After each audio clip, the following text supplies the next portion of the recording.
ঝামেলা হয়, সেই ধরে বাম্মার কোনো মনে করে বাম্মা নিয়ে চলে যায়। আমার স্বামীর সাথে আমার কোনো বড় তো যোগাযোগ থাকে, সে বলে কি যে দাঁড়াও একটু ঘরের অশান্তি ঠিক হোক, তোমাকে আমি নিয়ে আসবো।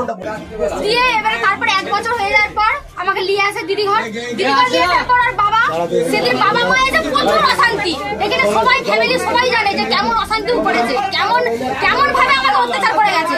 এমনকি আজকে ফোন করে বলে যে তোর সাথে কথা বলতে, এরকম বলার পর আজকে 4 জন লোক নিয়ে এসে ওকে হঠাৎ করে তুলে নিয়ে যায়। তুলে নিয়ে যাওয়ার পর আমি আমার স্বামীকে আঘাত করে ধরে থাকি। আঘাত করে স্বামী আমার শ্বশুর আমাকে জোর করে টেনে ধরে রেখে জিন্দার পুলিশ মাস্ক পরে আমাকে বলে দোকানটার সঙ্গে সঙ্গে মেজবাবুকে ফোন করি, বলে মেজবাবু বলে আমাদের থানাতে কোনো লোক আসেনি।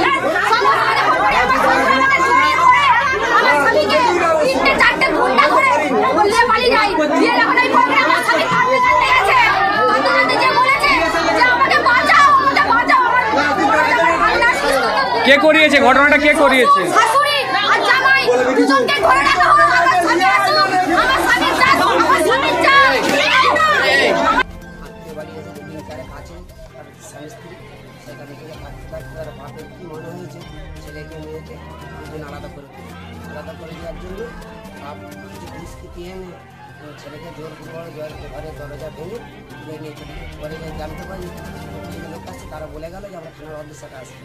থানার অফিসারকে যখন ফোন করলো গোঘাট থানায়, তারা বলছে এই ধরনের কিছু প্ল্যান আমাদের কাছে। পরে জানতে পারি ছেলেটা আপাতত কোথায় গেছে আমরা। মুখটা আলঙ্গার তো কত দেরি আনতে ছেলেটাকে? এরা থাকলে তবে ছেলেটা আসবে, নাহলে হ্যাঁ গাড়ি ফেরত যাবে না, এখানে পুলিশ এসছে, গাড়ি ফেরত আসুন, তুমি ছেলেকে দিয়ে চলে যাবে। ছেলে আমার কিচ্ছু না হয়, একটা রক্ত যদি বেরায় তোরও আমি একটা ঠ্যাং কেটে দেবো। আরে দাদা আমি তো বারবার বলছি যে আপনারা দিয়ে যান এখানে ছেলেকে।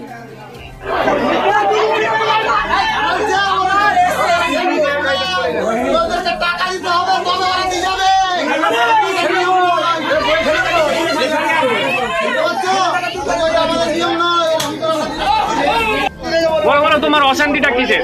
এত গ্যাঞ্জাম কিসের জন্য বলো? চুপ কেন? বলো, কিছু কথা বলো। কেন এত গ্যাঞ্জামটা কিসের জন্য? তোমাকে ঘিরে এত গ্যাঞ্জামটা কিসের?